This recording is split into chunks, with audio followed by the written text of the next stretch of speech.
আচ্ছা, এরপরে আমরা শেয়ার ফোর্সের হিসাব করব। তাহলে প্রথমত লিখব আমরা শেয়ার ফোর্স হিসাব।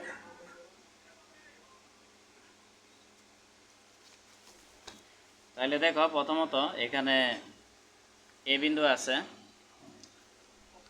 তাহলে আমরা লিখব যে BA 11 সাইড।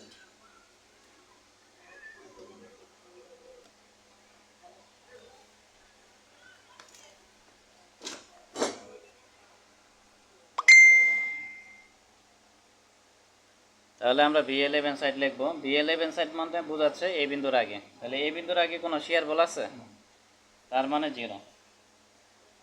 আর তারপরে BA right hand side. BA right hand side বলতে বোঝাচ্ছে যে এই বিন্দু পর্যন্ত। তাহলে এই বিন্দু পর্যন্ত কোনো শেয়ার বল আছে, নাই। এখানে এই বিন্দু পর্যন্ত কোনো শেয়ার বল নাই। সমবায় বিস্তৃত বল যেটা, এটা A থেকে B এর মাঝখানে আছে, মানে A এর পর B এর আগে আছে, কিন্তু এই বিন্দু পর্যন্ত কোনো শেয়ার বল নাই, এই জন্য 0।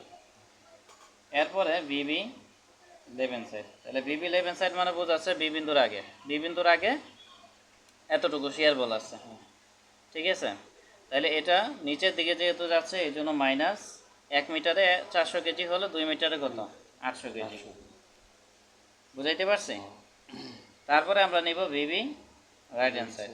BB রাইট হ্যান্ড সাইড বলতে বোঝাচ্ছে যে B বিন্দু পর্যন্ত, ঠিক আছে। আমরা এইভাবে ক্যালকুলেটর ঢাকনা ইউজ করতে পারি। তাহলে আমরা B বিন্দুর আগ পর্যন্ত হিসাব করছি অলরেডি, করে পাইছি কত এতটুকু। তাহলে BB রাইট হ্যান্ড সাইড মানে বোঝাচ্ছে যে শুরু থেকে শুরু করে B বিন্দু পর্যন্ত কতটুকু বল আছে। তাহলে আমরা B বিন্দুর আগ পর্যন্ত হিসাব করে কত পাইছি, -800। তাহলে -800 নিলাম। আর B বিন্দুতে একটা বল আছে RB, এটা উপরের দিকে কাজ করতেছে এই জন্য প্লাস, আর RBর মান হলো 1450। কি বুঝাইতে পারছি? তাহলে -800 যোগ কি 1450, তাহলে এটা হিসাব করলে 650 কেজি আসবে। তাহলে আমরা B বিন্দু পর্যন্ত হিসাব করলাম অলরেডি। এরপরে BC 11 সাইড। BC 11 সাইড মানে বোঝাচ্ছে যে C বিন্দুর আগ পর্যন্ত। তাহলে C বিন্দুর আগ পর্যন্ত বলতে কি বোঝাচ্ছে, এখান থেকে শুরু করে, মানে আমরা যে প্রথমে বিন্দু পাইছি এই বিন্দু, এখান থেকে শুরু করে একবারে C বিন্দুর আগ পর্যন্ত। এইখান থেকে শুরু করে আমরা B বিন্দু পর্যন্ত হিসাব করছি অলরেডি, করে কত পাইছি 650। তাহলে 650টা নিলাম। তাহলে বাকি থাকলো কি এতটুকু। এতটুকুর মান কত, যেহেতু এটা নিচের দিকে যাচ্ছে এই জন্য কি মাইনাস 1 মিটারে 200 কেজি হলে 4 মিটারে কত 800 কেজি, বুঝাইতে পারছি। তাহলে হিসাব করলে -150 কেজি।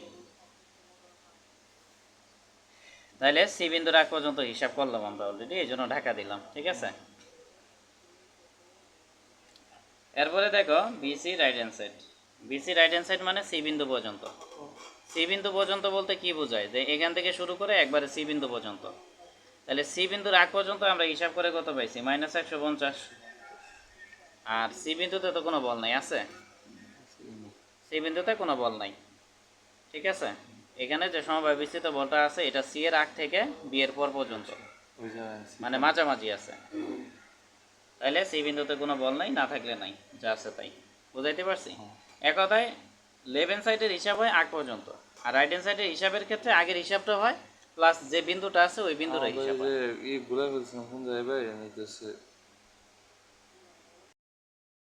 তাইলে এটা হলো। এরপরে ডি বিন্দু। তাইলে এখন BD 11 সাইড। BD 11 সাইড মানে বোঝায় ডি বিন্দুর আগে, মানে ডি বিন্দুর আগে যা আছে সব। তাহলে আমরা C বিন্দু পর্যন্ত অলরেডি হিসাব করছি, করে কত পাইছি -150। আর এখান থেকে এই পর্যন্ত কোনো বল আছে নাই, তাহলে -150ই হবে। তারপরে BD right hand side. Right hand side মানে বোঝায় ডি বিন্দু পর্যন্ত। তাহলে ডি বিন্দুর আগ পর্যন্ত আমরা অলরেডি হিসাব করে ফেলছি 11 সাইডে। তাহলে এখন ডি বিন্দু পর্যন্ত বলতে বোঝায় এখান থেকে শুরু করে ডি বিন্দু পর্যন্ত। তাইলে ডি বিন্দুর আগ পর্যন্ত আমরা কত পাইছি -150। আর ডি বিন্দুতে তো কোনো বল নেই, আছে। মানে 11 সাইডে হিসাবটা হয় আগে, আর রাইট হ্যান্ড সাইডে হিসাব হয় আগেরটা প্লাস ওই বিন্দুটা, দুইটা মিলে। তারপরে তাইলে আমরা ডি বিন্দু পর্যন্ত হিসাব করে ফেলছি অলরেডি। এরপরে BE 11 সাইড। তাহলে BE 11 সাইড মানে বোঝায় এখান থেকে শুরু করে ই পর্যন্ত, সরি ই এর আগ পর্যন্ত, মানে ই এর আগ পর্যন্ত যা আছে তাই হলো BE 11 সাইড। তাহলে ই এর আগ পর্যন্ত আমরা এই পর্যন্ত হিসাব করছি অলরেডি, করে কত পাইছি -150। আর এখান থেকে এই পর্যন্ত কোনো বল আছে? না থাকলে নাই। এরপর হলো বিই রাইট হ্যান্ড সাইড, তাহলে বিই রাইট হ্যান্ড সাইড মানে বোঝাচ্ছে ই বিন্দু পর্যন্ত। তাহলে ই এর আগ পর্যন্ত আমরা অলরেডি হিসাব করছি এখানে, হ্যাঁ হিসাব করে কত পাইছি -150। আর এই বিন্দুতে একটা বল আছে আর এটা উপরে যাচ্ছে এই জন্য প্লাস, তাহলে প্লাস কত, বলের মান হলো 150। তাহলে হিসাব করলে 0। তাহলে শুরু করছি 0 দিয়ে, শেষ হয়েছে 0 দিয়ে, তার মানে হিসাব ঠিক আছে। এখন আমরা ডায়াগ্রাম আঁকবো। ডায়াগ্রাম আঁকার জন্য প্রত্যেকটা বিন্দু বরাবর কি কাল্পনিক লম্ব রেখা টানতে হবে।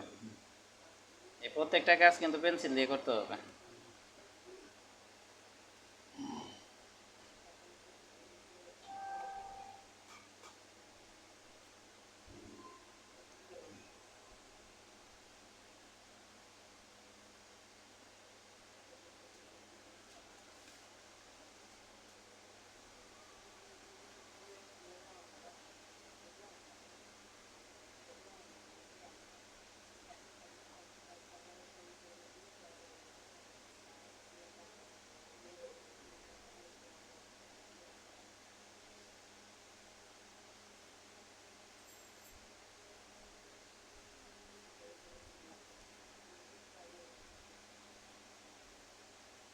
আচ্ছা, তোমার 1 ঘন্টা ছিল না? ঠিক আছে।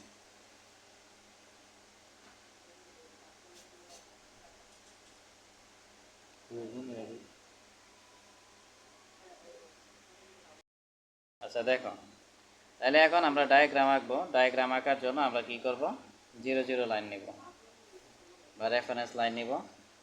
নেওয়ার পরে এখন শুধু মানগুলো এখানে স্থাপন করব। তাহলে প্রথমে কি, এ বিন্দুর স্থানাঙ্ক দুইটাই 0 0, বি বিন্দুর স্থানাঙ্ক দুইটা, একটা হলো